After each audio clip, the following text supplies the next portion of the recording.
Pero ibang-ibang tinola ito guys. Mayroon tayong sotanghon. Ayan, yung ating mga sangkap na gagamitin. At yung ating sili na dahon at saka yung bunga. Ayan, nakatikim na pa kayo guys ng may sotanghon? Tara, samahan nyo kong magluto. Lagyan na natin yung luya. Lagyan natin itong bawang. Lagyan natin yung luya para magkabang tinola. Lagyan natin yung sibuyas. Lagyan natin yung kamatis. Halo-halo lang din.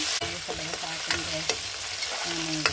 Maganda yan ang kamatis sa ating katawan.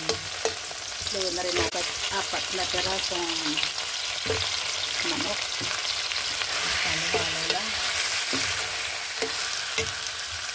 Yan lang natin ng konti yung paminto. Para bumango, mayroon pa nilagyan natin yung bawang. Diba? Yung aroma na yung ating. Lagyan na natin yung ating sabaw. Kapang-tamang sabaw.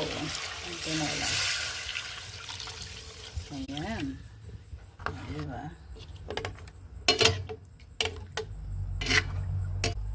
At ayan lang natin siyang kumulo. Ayan. Our chicken cubes ang ating nilagay. Ayan. Lagyan natin itong sili na bunga. Ayan, nilagay ko na yung ating sili na bunga.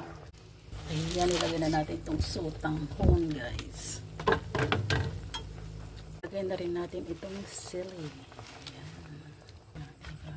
Na ang ating tinola na may sotanghon. Iwan sarap. Ayan, ready na.